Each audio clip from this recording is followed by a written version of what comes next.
열왕기상 19장 5절부터 봅니다. 우리 지난주 토요일 날 이제 엘리야가 바알 선지자와 갈멜산에서 영적 대결에서 크게 이기고 난 다음에 이 일을 아합이 이세벨에게 보고합니다. 이것도 참 이상하다 그랬죠. 아합이 왕인데 왕이 자기 아내에게 뭐 부부로서 일을 상의하고 그냥 일을 어떤 일이 있어서 나누는 게 아니고 국정 시스템으로 오히려 보고하는 이런 모습을 보여줍니다. 그 보고를 듣고 이세벨이 화가 나서 자기 밑에 있는 군사들을 보내서 엘리야를 잡아오라. 이제 그 얘기를 듣고 그 명령 이런 행편을 보고 엘리야가 낙심하여서 이제 그때부터 영적으로 완전히 다운되고 영적 우울에 빠지고 좌절하고 낙담되어서 그 길로 빨리 브엘세바로 도망가서 피신하게 되는, 그 브엘세바는 남쪽 땅 아닙니까? 그 광야가 있는 땅입니다. 이제 그곳에 가서 뭐 이제 하나님께 이제 어찌하여 이렇게 됐습니까? 하나님, 저 아합과 이세벨이 나를 죽이려고 합니다라는 그런 이제 완전 영적 좌절감에 빠진 모습을 봤습니다.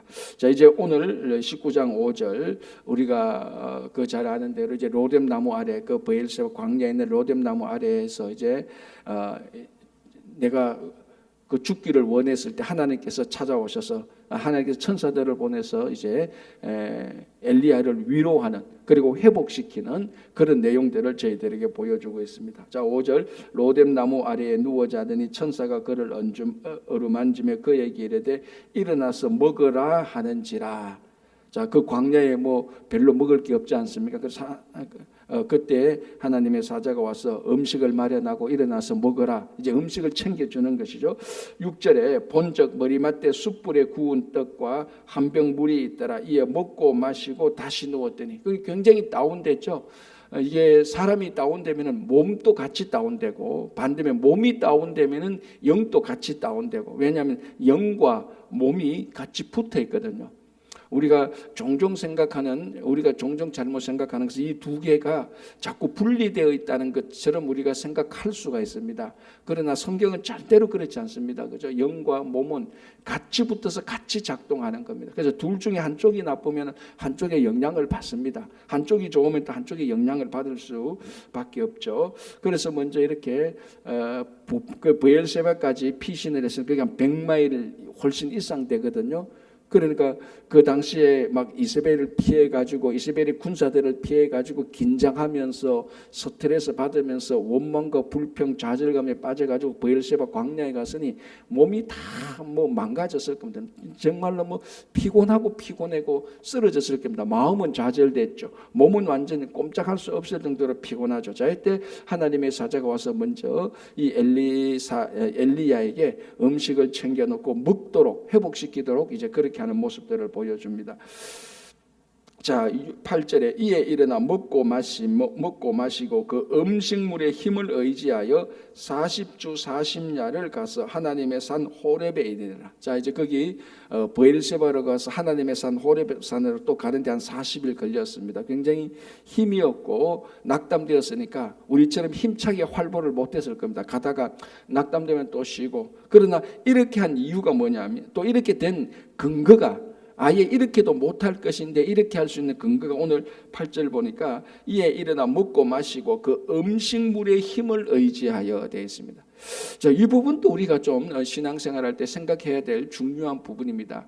우리가 당연히 우리는 성도들은 기도의 힘에 의지하고 말씀의 힘에 의지하는 것들이 이거는 우리들에게 당연한 겁니다. 그죠? 우리가 낙담됐을 때 기도했는데 하나님께서 응답 주실 때 막 힘이 생기고, 낙담됐을 때 또 막 우리가 좌절됐을 때 하나님의 말씀 보니까 이 말씀에서 하나님의 음성을 듣고 죄송합니다. 이렇게 해서 의지하는 것 당연하죠. 그러나 종종 또 때로는 우리가 이 몸이 너무 다운돼 가지고 이게 또 우리 삶 속에 영향을 끼칠 때가 굉장히 많습니다. 그때는 우리 몸을 빨리 회복해야 될 필요성이 있습니다. 오늘 또 보십시오. 8절에 이에 일어나 먹고 마시고 그 음식물의 힘을 의지하여 되어 있습니다. 그래서 우리가 우리 몸을 이거 음식물을 통해서 외부로부터 음식물을 우리 안에 넣어서 이 음식물을 회복하는 것이 굉장히 사실은 중요한 겁니다. 그래서 우리 예수님 당시에 또 식탁 교제를 많이 했지 않습니까? 여기는 다 탐욕스럽고, 그러니까 우리가 어떤 먹는 것에 탐욕과 쾌락에 빠진 것이 아니고 먼저는 교제를 하는 것이고, 또 기본적으로 그 교제하는 것이 식탁을 통하여서 그 식탁에 있는 그 음식물은 그 양식은 하나님께서 우리들에게 주신 것 아닙니까?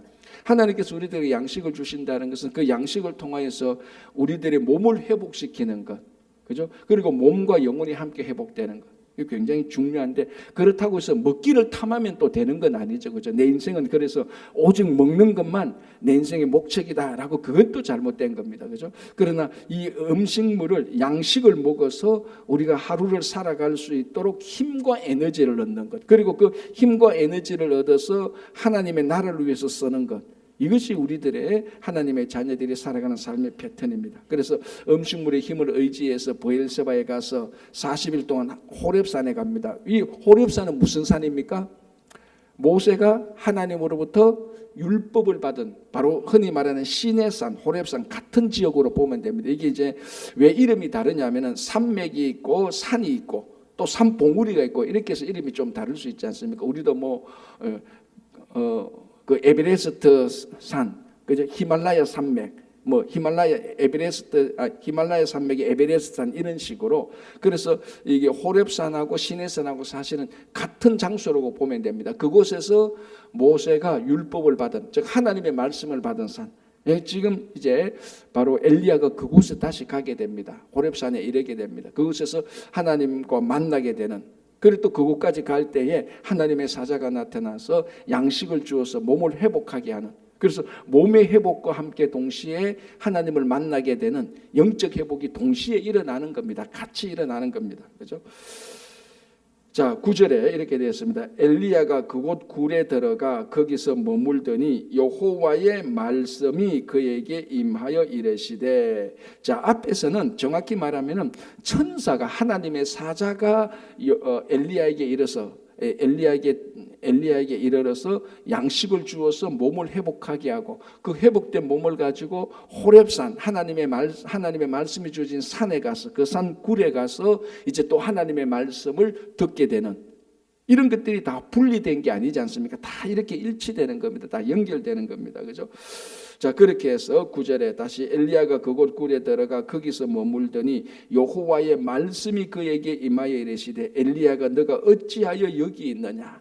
자, 어찌하여 여기 있느냐? 이 말은 이제 하나님께서 엘리야에게 영적 회복을 주고 사명을 주려고 하는 이제 그런 그 말씀이 되는 거죠. 엘리야, 너 이제 그 양식을 먹어서 몸도 회복되었고 이제 다시 일어서 하나님의 일을 할 준비가 되어 있느냐, 이런 의미하고 마찬가지. 야, 누가 왜 여기 있느냐? 이제 일어나서 하나님의 사역을 해야 되지 않느냐? 그런 의미가 주어진 의미인 것입니다.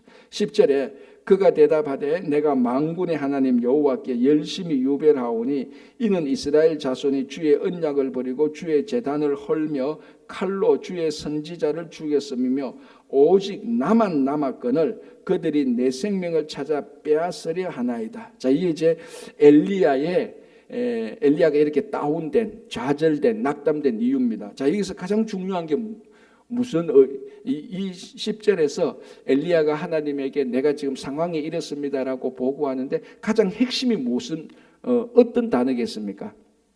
오직 나만 남았거늘입니다. 나만 남았거늘. 그래서 우리가 이제 좀 이따 보겠지만 하나님께서 너만 남은 게 아니다. 바알에게 무릎 꿇지 않는 7,000명이 있다라고 말하는 겁니다. 그렇죠?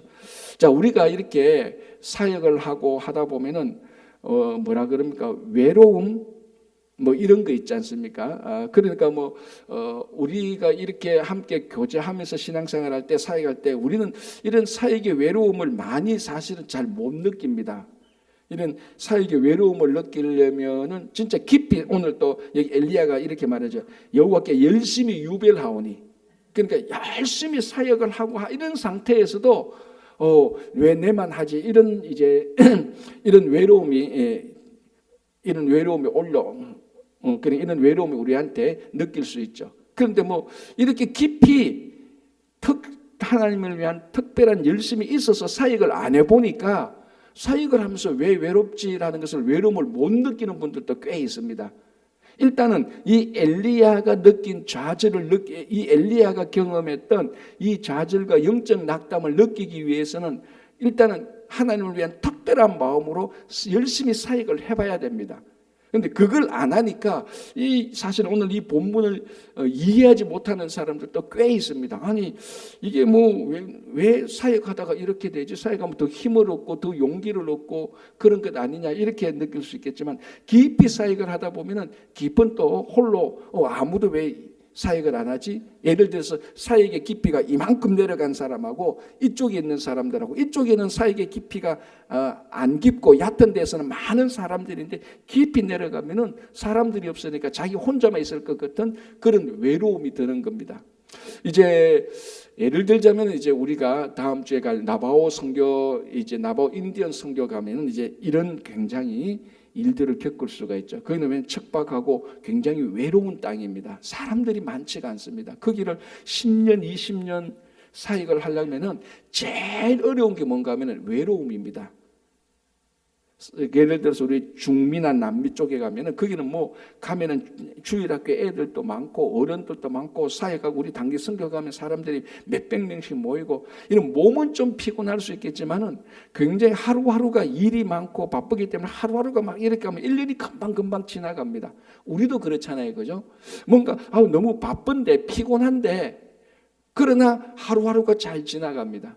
그러나 가장 사람의 힘든 게 뭡니까? 외로움 아닙니까? 그 척박하고 넓은 땅에 사역을 한다고 자기 삶을 다 바치고 이렇게 왔는데 자기와 함께 할 수 있는 사역이 몇 명 없을 때 늘 드는 생각이 뭡니까? 내가 이 몇 명 없는 이 사람들에게 내 평생을 바쳐야 되냐?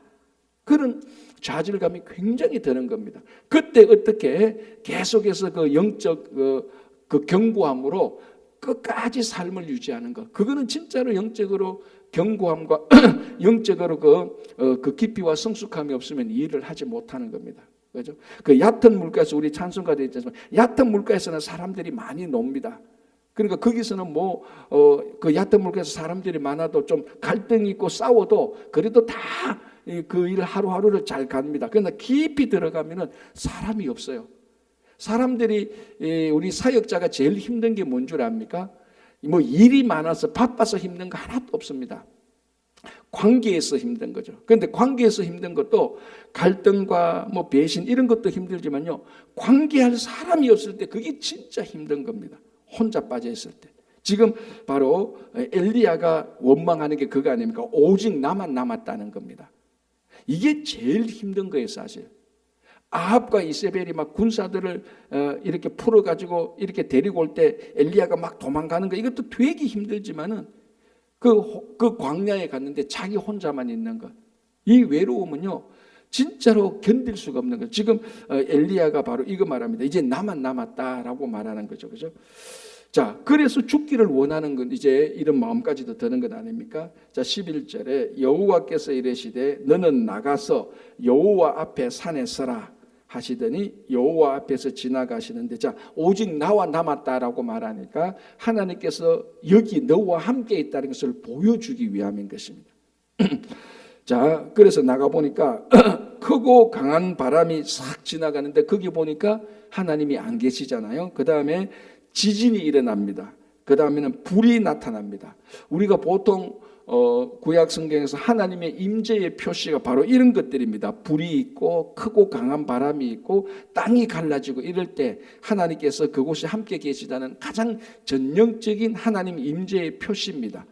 그런데 거기에 하나님께서 안 계신단 말이죠. 그런데 이제 12절 끝부분에 세미한 소리가 있는지라, 13절에 여호와가 듣고 겉옷으로 얼굴을 가리고 나가 굴어기에 섬에 소리가 그에게 임하여 이르시되 엘리야가 너가 어찌하여 여기 있느냐? 그가 대답하되, 자, 그러니까 하나님께서 크고 강한 바람 그리고 지진, 불, 전형적으로 이 자연을 하나님께서 마음대로 운행하시면서 나타나는 그 모습하고는 달리 아주 세미한 음성 가운데서 하나님께서 함께 하시는, 그러니까 이게 뭘 의미하는가 하면은 지금까지 엘리야가 사역을 하고 그리고 갈멜산에서 또 영적 대결을 하고 이 엘리야가 도망오고 호렙산으로 오고 이런 브엘세바로 오고 호렙산으로 오는 이런 가운데에서도 하나님께서 이 세미한 음성처럼 늘 함께 동행했다는 것을 알려주는 것입니다. 이게 참 필요하죠. 우리가 그죠? 우리들이 신앙생활할 때 여러 가지 어려움과 외로움이 닥쳤을 때에 하나님이 우리와 함께 하고 계시다는 그 확신만 있으면은 웬만한 어려움과 외로움을 우리가 극복할 수 있는 겁니다. 그죠? 그런데 그 확신이 자꾸 없는 거예요. 왜? 하나님이 우리 사람처럼 눈에 안 보이니까. 그렇다고 해서 하나님께서 나타나시는 어떤 구름 기둥, 불 기둥이 우리 눈에 매일 보이는 것도 아니고. 자, 그럴 때 오늘 이 본문은 우리들에게 큰 위로와 힘이 되는 거죠. 하나님께서 큰 구름 기둥이나 지진이나 이런 가운데 계시지 아니했고 우리가 잘 느끼지 못했던 그 세미한 음성 가운데서 있었다는 것은 어제도 지난주에도 하나님께서 이 세미한 음성을 통하여서 이 작은 것들을 통하여서 일상적인 것들을 통하여서 우리와 함께하고 계신다는 겁니다. 자, 우리가 하나님은 뭐 전지전능하시지 않습니까? 그 전지전능하신 하나님께서 욥기에서 봤던 것처럼 폭풍 가운데서 불 가운데서 크고 강한 바람 가운데서 지진 가운데서 이렇게 일어날 때 우리가 그 하나님의 존귀하심과 위대하심과 그 존엄하심에 우리가 정말로 감복을 하는 것이죠. 하나님은 이런 모습도 있지만 그 크고 위대하신 우주의 창조자께서 들릴락 말락한 그 음성 가운데서도 함께 하신다는 겁니다. 여러분, 이게 얼마나 놀랍습니까? 이 우주를 창조하신 하나님께서 아주 세미한, 우리가 늘 무시할 수 있는, 아니 무시해왔던 그런 아주 세미한 음성 가운데 그 위대하신 하나님께서 아주 세미한 음성 가운데 함께 계셨다는 것.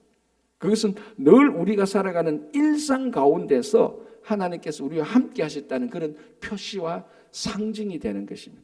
그렇다면 우리가 어제도 하나님께서 세미한 음성들을 우리들에게 늘 함께 있었는데 그것을 우리가 캐치 못하고 우리가 살았으면서 그런 것들을 캐치 못하면서 하나님께서 나와 계시느냐 안 계시냐 또 의심하고 알지도 못하고 살았던 때가 참 많았습니다. 그때마다 오늘 이 본문은, 이 말씀은 우리들에게 큰 힘이 되는 것입니다. 그죠? 자, 그리고 이제 하나님께서 또다시 말씀하죠. 13절에 엘리야야 너가 어찌하여 여기 있느냐. 계속해서 이 질문을 하죠. 야, 너가 왜 여기 있느냐. 너가 여기서 무엇을 하느냐. 이제 여기서 이렇게 있을 때가 아니지 않느냐라는 것으로 하나님께서 위로하시고 회복시켜 주시고 군면도 같이 하시는 겁니다. 자, 14절에 똑같은 말을 하죠. 아까 앞에서 했던 것처럼 이 이스라엘에 그 악한 자들이 있었고 그 사람들이 하나님의 언약을 버리고 그래서 내가 제단을 헐고 이렇게 나왔는데 내가 보니까 내밖에 없습니다. 오직 나만 남았습니다. 라고 이렇게 또 하소연을 하는 겁니다. 자, 이때 이제 15절에 하나님께서 엘리사에게 새로운 사명을 줍니다. 자, 그 사명의 첫 번째가 뭐냐면은 여기 가면은 다메섹에 가서 하사엘에게 기름을 부어 아람의 왕이 되게 하고 첫 번째, 두 번째는 예후에게 기름을 부어서 이스라엘 왕이 되게 하고 세 번째는 엘리사에게 기름을 부어서 너의 후임자가 되게 하라. 자, 이게 전부 다 기름을 부어서 사람을 세우는 일입니다. 자, 선지자의 가장 해야 될 제일 먼저 우선적으로 해야 되는 게 뭡니까? 하나님의 말씀을 받아서 사람을 세워주고 하나님의 말씀을 증거해 주는 거. 그래서 하나님께서 여기서 새로운 사명을 주게 됩니다. 자, 이게 선지자가 회복되는 거, 하나님의 사람이 회복됐다는 그 표시와 회복되는 그 과정, 이게 동시에 일어나는 것 중에 하나가 뭐냐면 하나님의 일에, 하나님의 사역에 다시 복귀하는 겁니다. 하나님의 사역에. 자, 하나님의 사역에 다시 복귀한다는 것은 두 개가 회복됐다는 표시죠. 첫 번째는 몸이 회복돼야 됩니다. 몸이 회복 안 되는데 하나님의 일을 할 수 없죠. 그리고 영적으로 다시 회복돼야 됩니다. 그래서 영적으로 회복되고 몸이 회복됨과 동시에 또는 사역이 우리들에게 함께 주어지는 것입니다. 그래서 우리는 몸이 그러니까 그 세상 사람들은 몸이 회복되고 뭡니까? 또 기분이 좋아지면 자기 개인적인 취미 활동을 많이 하게 되죠. 야, 이제 내 회복되어서 내 하고 싶은 일을 할 거야. 평소에 못했던 일 이제 그렇게 이제 하는데 우리 엘리야 선지자에게는 뭡니까? 회복되면은 또 다시 우리는 계속해서 하나님의 일에 복귀되는 겁니다. 그래서 새로운 사명을 주는 거죠.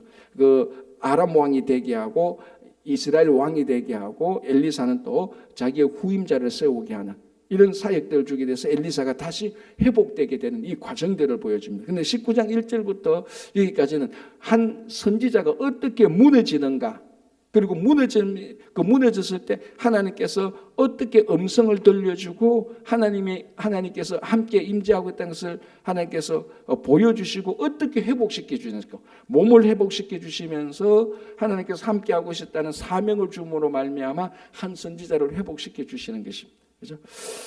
자, 아까 봤던 것처럼 18절 보겠습니다. 그러나 내가 이스라엘 가운데 7,000명을 남기리니 다 바알에게 무릎을 꿇지 아니하고 다 바알에게 입맞추지 아니한지라 라고 되어 있습니다.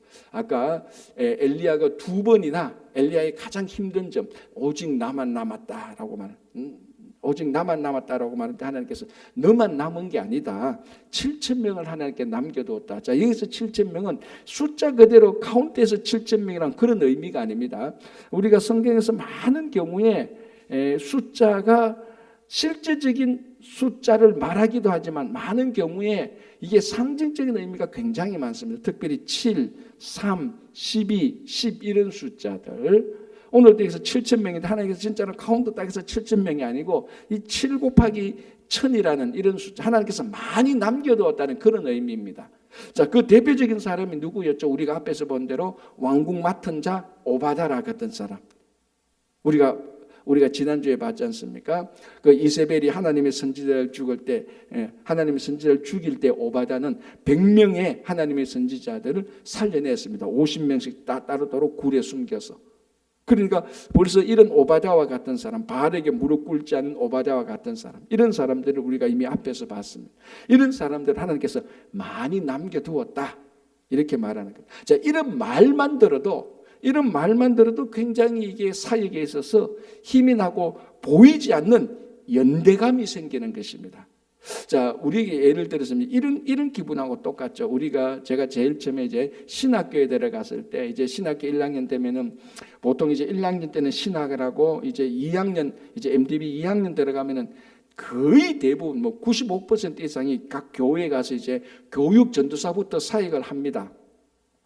가서 이제 처음 사역을 하니까 교육 전도사가 처음 사역하니까 자기 맡은 부서에 가서 설교도 해야 되고 또 거기 있는 교사들하고 인간관계도 맺어야 되고 또 가면은 또 늘 그 부장 집사님이나 부장 장로님이 있으니까 또 그런 분들은 우리 아버지뻘 나이가 되고 교회 가면 담임 목사님이 있고 장로님이 있고 그 한가운데 가서 사역을 해야 된단 말이에요. 그러면은 처음에 교육 전도사 가면은 그 전까지는 그래도 교회 생활을 열심히 했는가 하고 교육한 파트지만 전도사가 되어서 그 파트를 책임지고 사역하는 것은 또 판이하게 다르거든요. 그 가면 맨날 실수하는 겁니다. 이것도 실수고 저것도 실수고. 그런데 이제 어떤 좀 엄한 교회에는 그것 때문에 또 책망도 받고 그렇단 말이죠. 그럼 이제 그 다음날 그 주일날 이제 그렇게 우리 일반적으로 말하면 실컷 깨지고 또 월요일날 화요일면은 우리끼리 모여가지고 교회에 있었던 얘기, 이런 얘기 저런 얘기하면요, 그 얘기가 그렇게 위로가 되고 힘이 돼요. 어제 내가 주일 학교 가서 이런 실수했는데 이게 내만 한 게 아니구나. 이 친구도 그렇게 했고 저 친구도 그렇게 했구나. 그런 말만 들어도 연대감이 생기는 겁니다. 우리가 각자 흩어져서 주어진 사역지에서 사역을 하면서 다 이건 내만 이 사역지에서 내 혼자 일하다가 내 혼자 막 억울하고 내 혼자 막 실컷 그러니까 책망받은 건데 그 다음날 월요일 가서 쭉 얘기해 보니까 내보다 더 책망받은 전도사가 있을 때요, 속이 시원하고 위로가 돼요. 이게 연대감입니다. 연대감. 내 혼자만 이렇게 막 실컷 내만 왜 이렇게 사역 못했죠? 내만 왜 이렇게 설교하고 나면 장로님 눈빛이 이상하고 전도사님 이래가 내년에 사역하겠습니까? 이런 소리 한번 들으면은 이거 내가 신학교 잘못 들은 거 아니냐 막 별 생각이 다 들거든요. 그런데 이런 어려움이 월요일날 그 다음날 사역 마쳐 월요일날 다시 신학교 기숙사 가서 얘기하다 보면은 똑같은 입장이에요. 그게 그렇게 위로가 되고 견뎌 나간단 말이죠. 만약에 그때 내 혼자만 그랬다면은 그 사역 계속 할 수 있었을까요? 없었을 겁니다. 바로 그런 연대감, 사역할 때 연대감, 고난을 당할 때 연대감, 그게 우리 사람들한테는 큰 위로와 용기가 치유가 되는 겁니다. 지금 오늘 하나님께서 엘리야에게 그걸 말합니다. 야, 너 혼자만 여기서 지금 이렇게 하는 거야. 너 혼자만 이렇게 그 고난스러운 게 아니야. 너와 같은 사람이 7,000명이나 같이 있어라고 말할 때 그 말만 들어도 그 극단적인 상황에 있을 때 위로가 되는 겁니다. 이게 뭐 거짓말이 아니지 않습니까? 그죠?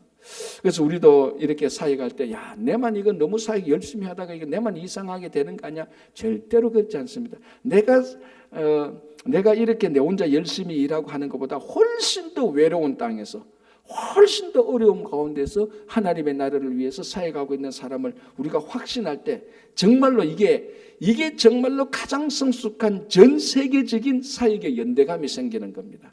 한번 여러분 이렇게 생각해 보십시오. 사역할 때, 하나님이 일할 때 억울하고 외롭고 힘들 때, 지금 저 아프리카나 아시아나 진짜 저 오지에서, 진짜 오지에서, 전기도 없는 그 오지에서 하나님의 일을 하면서 밤늦게 전기도 안 들어오는 곳에서 하나님 이 일을 어떻게 됩니까? 라고 기도하는 그런 현지에서 사역하는 그런 사람들을 생각해 보면요, 우리들의 사역의 외로움과 힘든 것은요, 사실은 저절로 녹아져요.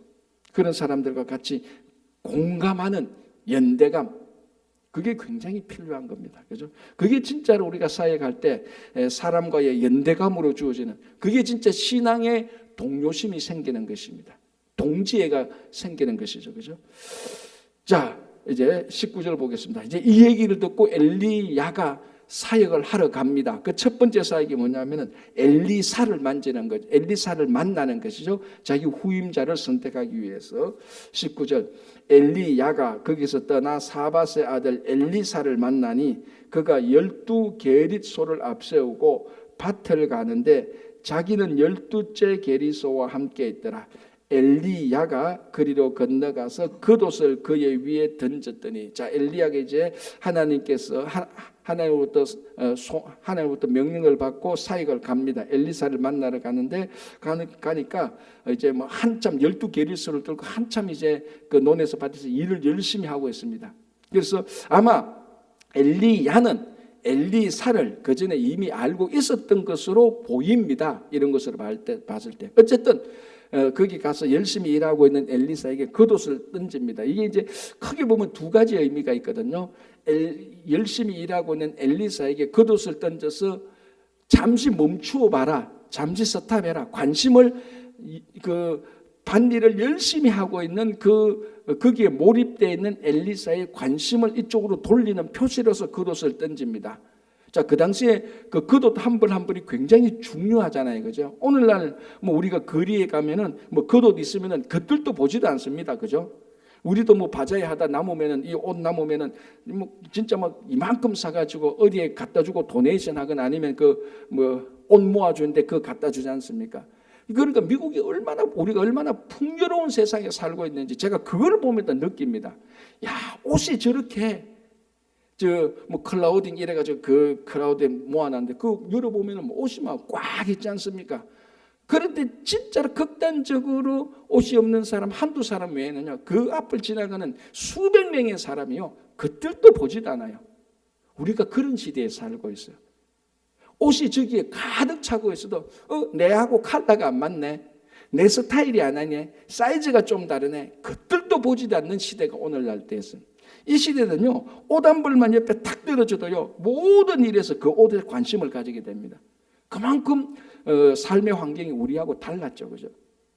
만약에 오늘날 우리 같은 사람을 엘리야가 살고 있는 그런 상황에서 하나님의 일을 하라고 부르면은 과연 그 어려운 상황에서 몇 명이나 하나님의 일에서 헌신할까? 그런 궁금증도 혼자 좀 생각해 봅니다. 자, 이렇게 해서 밭일을 열심히 하고 있는 엘리사에게 겉옷을 탁 던진다는 것은 관심을 봅니다. 여기 겉옷이 있네? 이게 왜냐하면 그 당시 겉옷이 워낙 중요하기 때문에, 오늘은 그들도 보지도 않는 겉옷이 그 당시에 워낙 중요하기 때문에 그게 관심을 딱 돌리게 되는 겁니다. 여기 첫 번째 의미가 있고, 두 번째는 이제 그 당시 고대 중건 등에서 자기 겉옷을 던진다는 것은 이 겉옷을 그 사람에게 입고 나를 따라오라는 그러니까 너가 나의 이 길을 따라오겠느냐는 후임자의 표시이기도 하는 것입니다. 자, 그래서 요즘 이제 또 보면은 우리가 전도사에서 목사로 안수받을 때에, 목사 안수받을 때 이제 보통 하는 것이 옷을 입혀주지 않습니까? 목사 가운을 입혀주는 겁니다. 그게 넓은 의미에서 이런 거하고 같은 겁니다. 가운을 입혀주는 거, 목사 가운을 입혀주는 거. 이제 이걸 입고 하나님의 계속해서 하나님의 일을 하라는 그런 표시이기도 하죠. 여기서도 엘리야가 자기 겉옷을 던져줘서 엘리사에게 주는 거죠. 너가 내 겉옷을 입고 나의 일을 하라라는 그런 표시입니다. 그러니까 열심히 지금 밭일하고 있는 이 엘리사에게 관심을 돌려서 하나님의 일로 관심을 돌려서 하나님의 일을 하라라는 그 표시로 겉옷을 던지는 것이죠. 자, 여기에 이제 중요한 일이 일어납니다. 20절에 그가 소를 버리고, 누가? 엘리사가 소를 버리고 엘리야에게 달려가서 이르되, 적극적으로 자기가 하던 밭일에서 관심을 돌립니다. 열심히 하던 세상 일에서 관심을 돌려서 겉옷을 던진 엘리야에게 적극적으로 순종하게 되는 겁니다. 그리고 한 가지 요청하죠. 내가 집에 가서 다 정리하겠다. 이걸 이제 우리가 어떻게 또 잘못 생각하면은, 아니 뭐 집에 가느냐, 뭐 뒤돌아보느냐, 그냥 거기서 바로 따라가면 되지. 우리가 복음서 보면은 예수님의 제자들, 예수님께서 갈릴리에서 제자들을 부를 때 집으로 안 돌아가고 바로 거기서 예수님을 따라갔지 않느냐, 왜 엘리사는 또 집으로 돌아가려고 하느냐, 한 발 빼느냐, 이런 생각이 아닙니다. 여기서 엘리사는 훨씬, 엘리사도 예수님의 그 제자들처럼 이미 엘리야를 따르기로 하고 정리를 하는데, 자, 그 모습을 한번 보시기 바랍니다. 21절에 보시겠습니다. 엘리사가 그를 떠나 돌아가서 한 겨리소를 가져다가 잡고 소의 기구를 불살라. 그 집에 가서 소를 잡습니다. 이게 아마 하나님께 자기 결단하는, 헌신하는 제사이기도 하고, 그러면 이 제사를 드리면 고기가 남지 않습니까? 이 고기를 자기 마을 사람들한테 다 함께 먹도록 합니다. 한번 보십시오. 가져다가 잡고 소의 기구를 불살라 그 고기를 삶아 백성에게 주어. 이제 두 가지가 중요하죠. 소의 기구를 다 불살랐습니다. 자, 그럼 엘리야가 이제 밭일을 할 수 있습니까? 없습니까? 못하죠. 소 있으면 소에 함께는 기구가 있어야 밭일을 하는 겁니다. 나 이제 밭일 안 할래. 나 이제 엘리야를 따라갈래. 그 돌아와도 당장 밭일을 할 수 없도록 소의 기구를 다 불살라버립니다. 결단이죠. 자, 또 하나 재밌는 게 뭐냐면요, 이 고기를 삶아 백성에게 다 줍니다. 이게 제사를 드리고 남는 고기를 같이 그 마을 사람들에게 주었든지 아니면 그냥 고기를 삶아 주었든지, 좀 우리가 오늘 명백하게 표시했는데 중요한 것은, 자, 여러분 한번 생각해 보십시오. 엘리사가 갑자기 엘리사의 집에서 고기를 삶아 줍니다. 백성들이 고맙습니다 하고 그냥 먹겠습니까? 이유를 묻죠. 엘리사가 오늘 고기를 주네. 여러분, 오늘날 우리들에게 고기 주는 거하고 이 당시에 고기 주는 거하고는 판이하게 다릅니다. 오늘날 우리 고기 주면, 저는 돼지고기 못 먹어요. 이런 시대에 돼지고기 못 먹어요. 물론 이 사람들은 돼지고기라면서 우리는 뭐 먹을 게 많아도 안 먹는 거지만, 저는 채식주의자이죠. 이런 게 됩니까? 고기를 주면은 너나 할 것 없이 마을 사람들이 다 와서 고기를 먹습니다. 좀 고기를 먹을 때 묵묵히 고기만 먹습니까? 여러분, 그 때문에는 집에 갔는데 진짜 굶주리고 있는데 매일 굶주리는데 고기 주면은 그냥 고기만 먹습니까? 감사합니다. 야, 이 고기가 왜 우리한테 주지? 고기를 주게 된 이유를 묻습니다. 그러면 무슨 얘기가 나옵니까? 엘리사가 엘리야를 따라간대. 이제 엘리사가 밭일 안 한대. 그래서 저 소를 잡아서 오늘 우리한테 주는 거야. 그러면 엘리사가 엘리야를 따라간다는 공식적인 선포가 되는 겁니다. 그걸 굳이 사람들 오시오, 나 이제 엘리야를 따라갑니다, 이런 말 안 해도 돼요. 엘리사는 이제 소의 기구도 불살라 버렸고, 그 마을 사람들에게 전부 다 엘리야를 따라간다고 확실한 표시가 되었습니다. 엘리사가 사역하다가 일할 때 마을로 쉽게 돌아오겠습니까? 돌아가려고 그러니까 마을 사람들 다 아는데, 내가 안 온다고 하고 고기까지도 다 줬는데 좀 힘든다고 해서 내가 못 돌아가죠. 돌아간들 소의 기구도 없고 이 12개리수도 다 처분해버렸는데, 돌아간들 할 일도 없고 돌아간들 마을 사람들한테 체면도 않습니다. 이건 뭘 의미합니까? 내가 이제 하나님의 일에 들어가서 안 돌아오겠다는 결단의 표시입니다. 엘리사가 안 돌아오죠, 그죠? 그래서 이 엘리사는 집에 가서 이런 작업을 다 하는 겁니다. 나 이제 안 돌아옵니다. 나 이제 하나님의 이름은 헌신합니다. 만약에 내가 돌아오면 여러분들께서 왜 돌아오냐고 하나님의 일을 하라고 저를 책망해 주십시오 라는 이런 표시이기도 하는 겁니다. 그래서 엘리야를 따라가는 엘리사의 헌신을 의미하고 있는 것입니다. 자, 우리들은요 종종 하나님의 길에 갔다가 발을 닿았다가 약간만 힘들고 피곤하면 철수, 약간만 기분 나쁘면 또 철수, 이런 일을 우리 종종 하지 않습니까? 그죠? 하나님 일 하나 더 맡아가지고 끝까지 우직스럽게 잘 하기보다는 늘 하다가 약간만 힘들고 자기하고 좀 안 맞으면, 스타일이 안 맞으면 또 철수하는 이런 경우가 굉장히 많습니다. 그런데 엘리사는 그렇게 철수 못하도록 미리 방어를 다 치놨어요.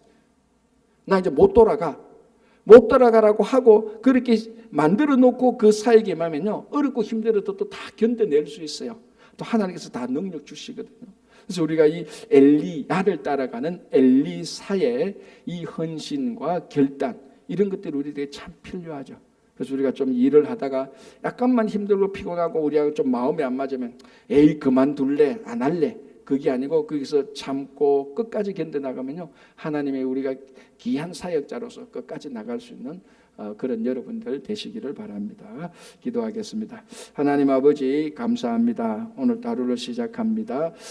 아버지, 우리가 엘리야를 보고 엘리사를 보면서 우리 사역들과 우리 삶의 행편들을 볼 때 우리들이 너무 편하고 너무 쉽게 하나님의 일을 하는 그런 모습들을 보게 됩니다. 물론 우리가 연약하여서 주님의 일을 감당할 때 넘어지고 깨어질 때가 참 많이 있습니다. 하나님 그때마다 우리들에게도 힘을 주시고 용기를 주시고 또 사역을 하다가 나만 하는 것이 아니라 나와 같은 많은 사역자들이 함께 사역하고 있다는 그 신앙의 영적 연대감과 유대감을 가지고 주님의 일을 감당할 수 있도록 도와주시옵소서. 아버지 하나님, 이제 다음 주 25일부터 또 한 주간 정말 외롭고 힘든 땅, 아버지 하나님 그곳에 저희들 척박한 땅에 가서 나보 인디안 선교를 하게 됩니다. 그곳에서 함께 머물면서 또 이 선교를 함께 지원하면서 모든 성도님들이 큰 은혜를 누릴 수 있도록 하나님의 마음을 경험하고 돌아올 수 있도록 인도하여 주시옵소서. 주님, 또 9월 달에 있을 부흥회와 또 성경 퀴즈대회 여러 사역들이 있습니다. 그 사역들마다 주님께서 함께하여 주시고 아버지 하나님 이 사역들을 통해서 또 부흥회를 통해서 넘어지고 깨어졌던 우리 삶이 회복되게 하여 주시고 오늘도 우리 연약한 육신과 낙담한 심령이 회복되게 하시고 가정과 일터와 자녀들 위해 주님 풍성한 은혜를 더하여 주시고 우리 기도마다 다 응답해 주시옵소서. 감사드리며 예수님 이름으로 기도합니다. 아멘.